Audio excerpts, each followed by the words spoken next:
Hi guys, welcome to Is It Worth a Sandwich? Bethesda has put out its 5th batch of Creation Club content. And wait, what's this? One of them actually has a quest associated with it. A real quest? Today I'll be covering all 3 of the mods. The Staff of Hayazuduki, Bone Wolf, and Wild Horses. First we have the Staff of Hayazuduki, I think. I legit don't know. For 250 Bethesda bucks. This artifact actually has a quest associated with it. Finally, new content and not just equipment!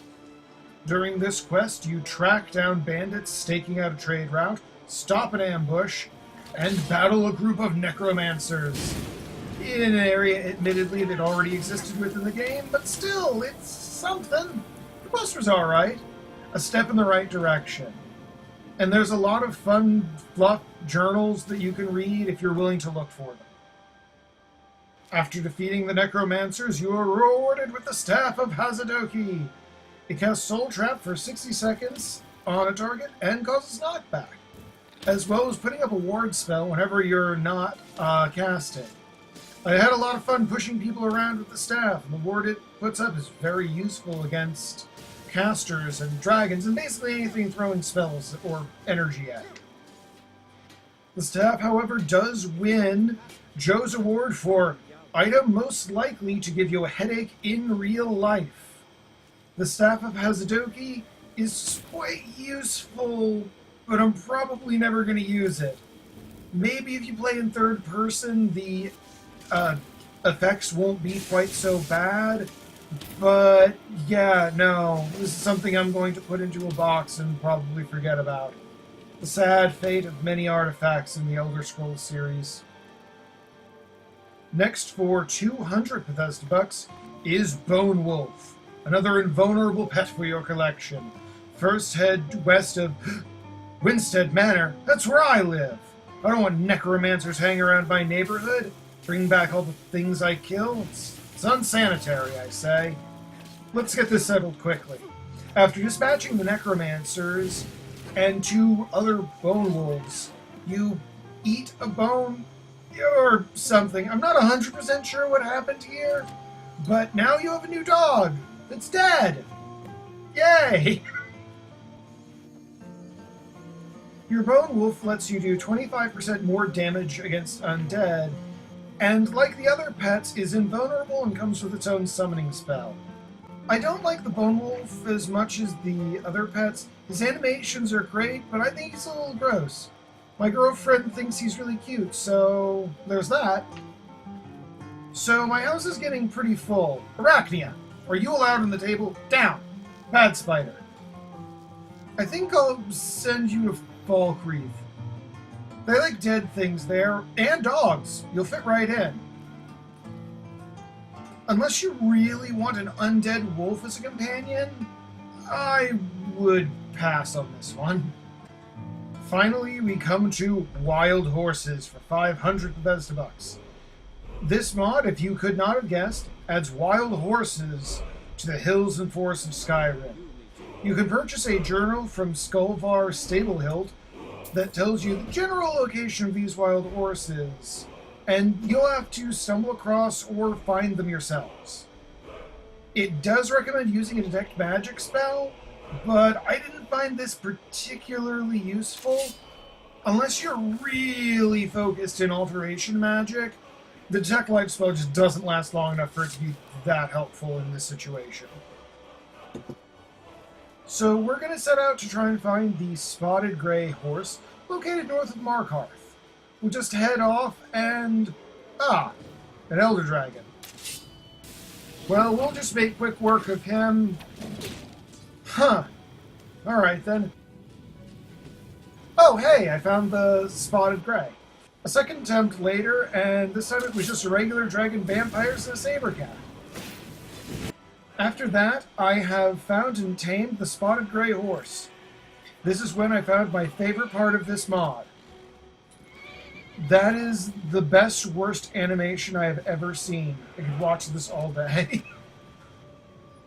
But you don't buy this mod for just any horse. We're here to find a unicorn, damn it.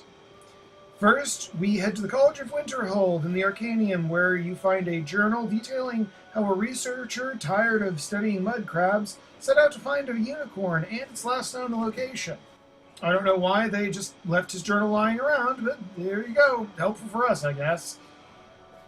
As you close in on the unicorn, it's being attacked and you have to rush in to save it. This is actually kind of exciting and I like it. And then you train the unicorn and... that'll never get old. This mod also lets you choose between 4 different saddles for your horse at any stable. They didn't add armor in this for some reason, and I'm not quite sure why. If you do find a new horse, your old one will return to the location where you found it. This kind of seems like a missed opportunity to be able to send your horses somewhere, or at a stable, or just something that would let you keep a fleet of horses. Fleet's not the right word for that, but whatever. This mod just made me think about Breath of the Wild and how the horses were handled in that game and how much more satisfying it was to find and tame a horse and how much more of a companion it seemed to be for me. I'm not sure if I would say Wild Horses is worth it. It's certainly neat, and I like the fact that it adds something to the game that you actually have to go through and that there's no quest markers aside from the unicorn, which is funny that that one's actually the easiest one to get out of the bunch.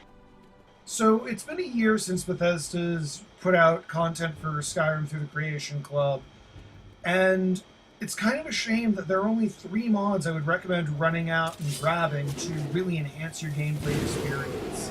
I found myself using the spells from Arcane Accessories quite a bit. They're fun, and I think they add some variety to the game. I stand by my arcane arrows being really fun, despite the fact that I haven't used them all that much.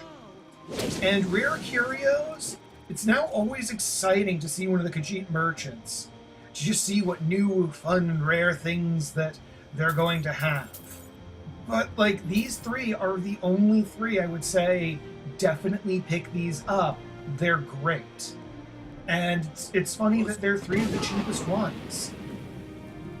At this point, I've spent at least $20 enhancing my game through the Creation Club. And I can definitely say I have not gotten $20 worth of enjoyment out of these additional new things. I don't know, part of me is holding it to a bit of a higher standard based off of the 3 expansion packs that came out for Skyrim and the couple of Oblivion things that I was able to pick up. Just, is it fair to hold the Creation Club to that level of standard, to that level of quality? I think so, and it's just a shame that they're not living up to that. Skyrim is a great game, and I love it, and I love any excuse I have to pick it back up, but at this point, I would still rather just have a sandwich than all of this other new Creation Club content.